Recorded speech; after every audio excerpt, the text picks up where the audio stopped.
recently confirmed that he's moving away from California. He is sort of I heard that. done. Yeah. He's done with all the red tape and the regulations in the, what was the name of the state? The Eternal Sunshine State? Or whatever. Texas. Well, No, yeah, that's he's Florida. done with, he's done with California, the bear on the flag state, and then he's moving to Texas himself. At first, I didn't believe it because I read it up, but like he said it on Twitter, and then I saw Twitter. In America, we speak American, bruh. We speak American. We speak American. I've been actually told this before. We speak Listen, American here. Well, anyway, I get back on the Tesla point. I do think we speak. Well, obviously, we speak English, but American is like a slang of English. So that's why I want to say we speak American. Yeah, that's not gonna cut. That's not gonna fly, bro. No. Why not, bro? No. American is not a language. American is not even slang. Just have a few words added to an already shitty language. No offense, guys, but it's.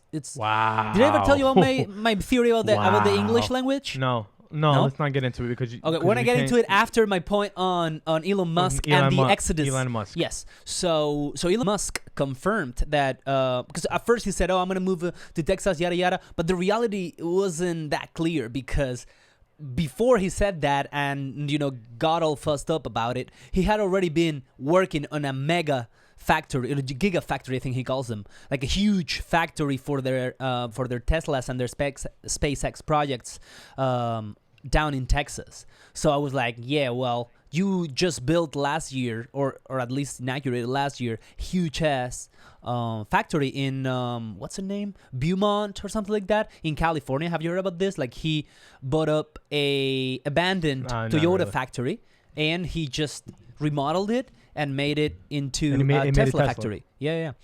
But then he understood, I guess, as of recently, he understood why all the car manufacturers left California a long time ago. Because Tesla is the only one left at the moment in the California territory.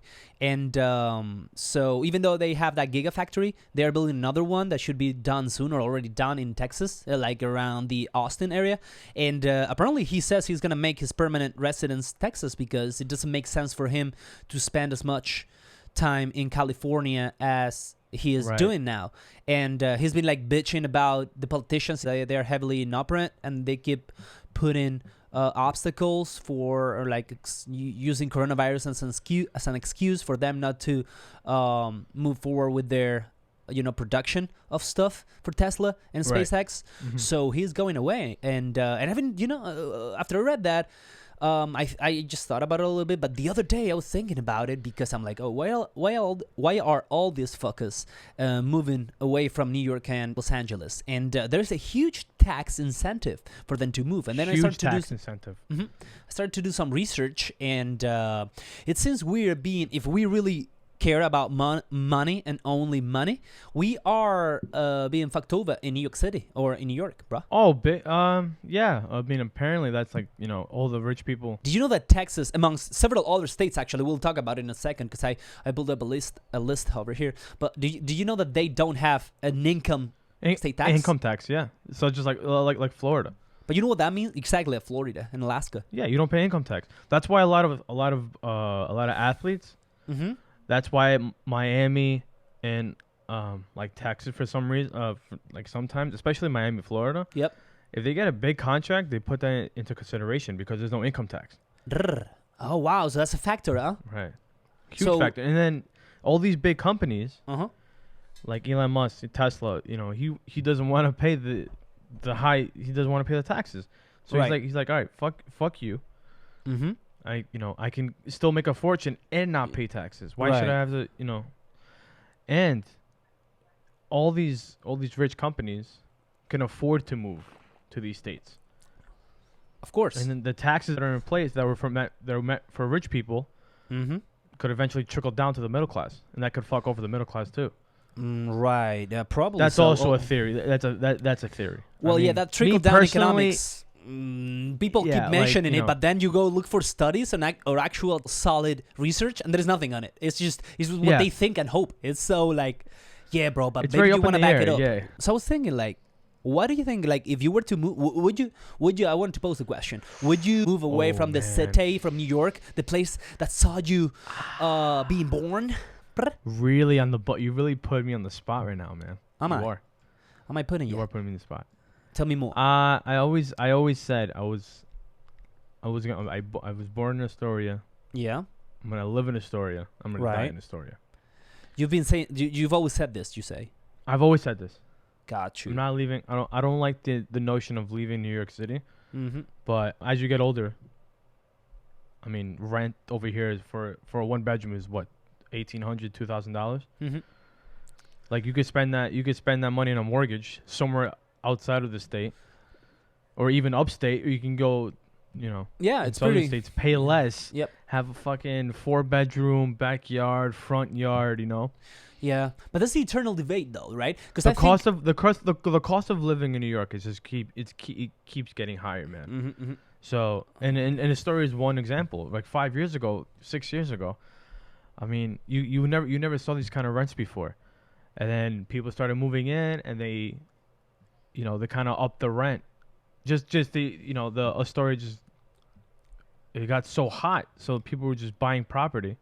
So if you bought property in Astoria back in the 80s, you're a millionaire. You made a fortune. Really? So, oh yeah, exactly, yeah. Especially in the 80s, Damn. all these 20-unit buildings were like $80,000, $60,000. The entire building? Bro, yeah, dude. Maybe What? more or less. In the 80s, we're talking about in the 80s. Yeah. But still, it's an entire So now if building. you How sold- many units is that? Like 15, 20, Single 30? family 30. But then if you wanted to buy like a single family house, Yep. I don't know how much that'd be. Like that could have been, I don't know, $10,000 for example. That sounds too cheap. Sounds too cheap, but back in the 80s, man, 10 G's back then was like 100 G's. Still, today they go for $500,000 at least. $500,000, yeah, it blew up heavy, man. For those It blew fucking up heavy. shitty homes. So would I like to stay in in New York City in Astoria? Of course, I'm not one of those like, oh yeah, I want to pay lesser taxes. I'm gonna move down in Texas or Florida. Yeah, I mean obviously no one wants to pay taxes, man. Right, but people want services. It's a fact.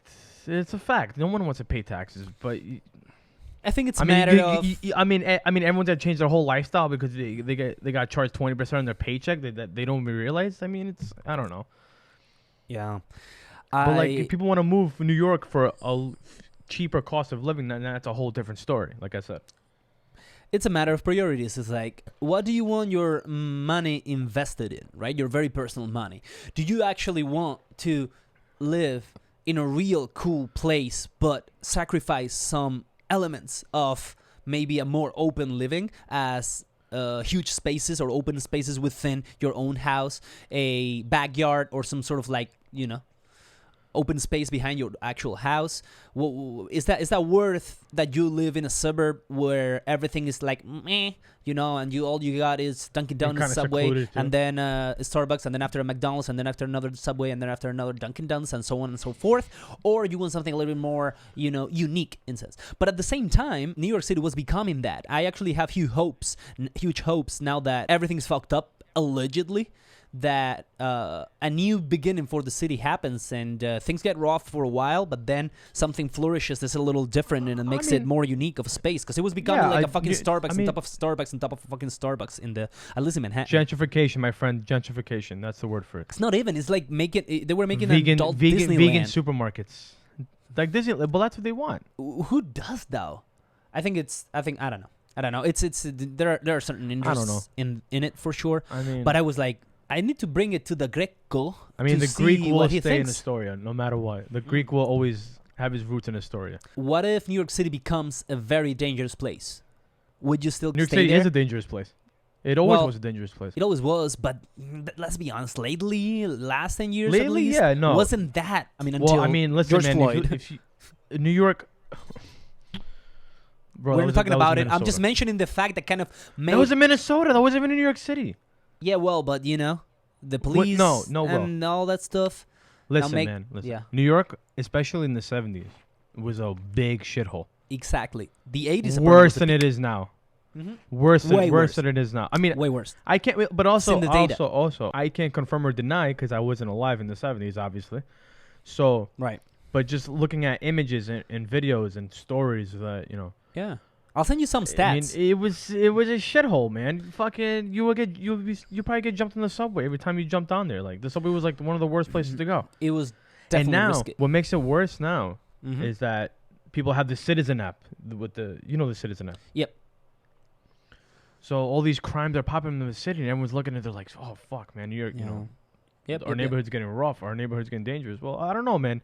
I feel like New York City was always tough. Is it danger? Is the crimes gone up a little bit? I mean, of course. I mean, yeah, I'm not denying that, of course. But New York City's always been a dangerous place. That's why people, Why, if I may ask, your parents never thought about moving to the suburbs? I mean, I don't know. They found their roots in they moved to Astoria. They loved it, and they just stayed there. I don't know. Gotcha. And of course, with other business ventures and all the at the end of the day, how they It really depends on what kind of life do you want. You want to be closer to nature. You want to do more of a family-oriented life, not so city opportunities driven. You know what I mean? Like, because in New York you're not just paying that extra rent because it's New York per se. You're paying because of the opportunities to do stuff that you have available, right? Like the theater thing, restaurants and all that shit. So it really depends on what you want. Or you like being in nature, because then you can buy for the same money you are paying rent for, you can get a mortgage and buy like 10 acres in Montana and own. I don't think it's more of like nature. I just think it's more of space. Right. Space also brings a lot of responsibilities, bro. Like cleaning all that shit. I think about that all the time. If my apartment was bigger, maintenance. I would have to clean it all the fucking time. That would be annoying as hell. Relax, bro. It's a 1-bedroom apartment, dude. Take it easy. That's what I'm saying. Perfect size for me. To me, it's all about high ceilings. If I have high ceilings, I'm fine. High ceilings, man. High ceilings. Key. That's what it is. That's what it is to me. If I have high ceilings, it can be a smaller place. I'm cool. It's when the ceiling is too close. That shit. But me my personally, size, I'm fine. I was raised in the city, so I was raised in Astoria, so I'm a city boy. You are. Every time I go to the suburbs, I feel out of place. I'm like, what? It's just too quiet for me. I need to hear sirens. I need to hear people talking. I need to hear. Got you. So are you afraid of silence, bro? It kind of creeps me out a little bit. It does.